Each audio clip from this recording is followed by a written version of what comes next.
The U.S. was once home to the picture-perfect American dream. A house, a car, and a job symbolized the middle class as the core of a prosperous country.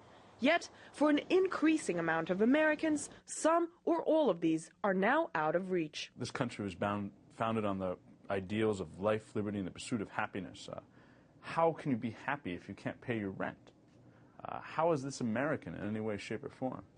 The new America is littered with millions of homes lost and abandoned, with the unemployed officially at over 13 million still, queuing to get a job. Does this mean the middle class is disappearing in the U.S.? There have been 4 pillars that supported the American middle class. The chance to retire, the chance to send your kids to higher education, graduate school, university, the chance to work and afford a comfortable standard of living, and access to medical care. And if we look, all 4 of these pillars are chipped, cracked, or swaying. Today, over 60% of Americans say they typically live paycheck to paycheck, leaving little for college fees, mortgage payments, or retirement. The U.S. is increasingly being divided into rich and poor, with the traditionally large center, the middle class, being squeezed out. The bottom 50% of earners today own less than 1% of the country's wealth. America's gone from the most egalitarian nation on earth back in the 1960s and early 70s to now where the gap between the rich and the poor is the widest in the United States than any of the industrialized nations. So by every indice, the middle class is dead in America.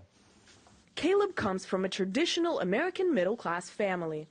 The 23-year-old college graduate lives in a rented basement and says middle-class jobs just don't exist anymore.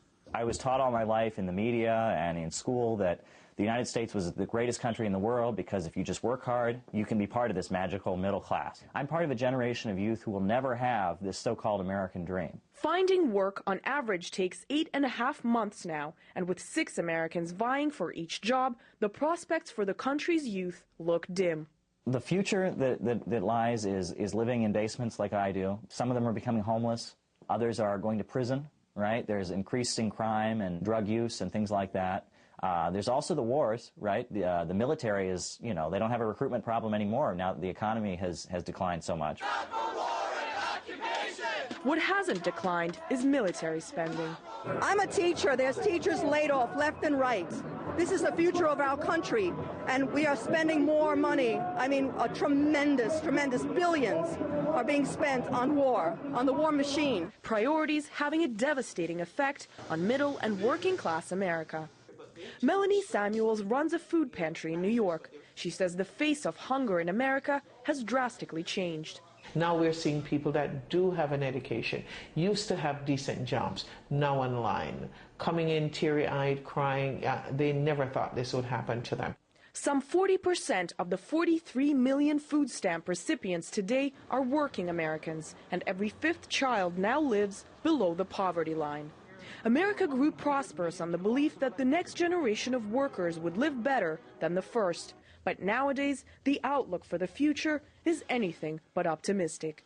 We're going to see more and more of a squeeze, more people on food stamps, more people at food kitchens, and more malnourished and hungry children in this country, no question. As the foundation of the middle class continues to crumble, concerns are growing that the heart of the American dream could stop beating altogether. And if the middle class collapses, the face of America in the 21st century could become one this country has never seen before. Anastasia Churkina, RT, New York.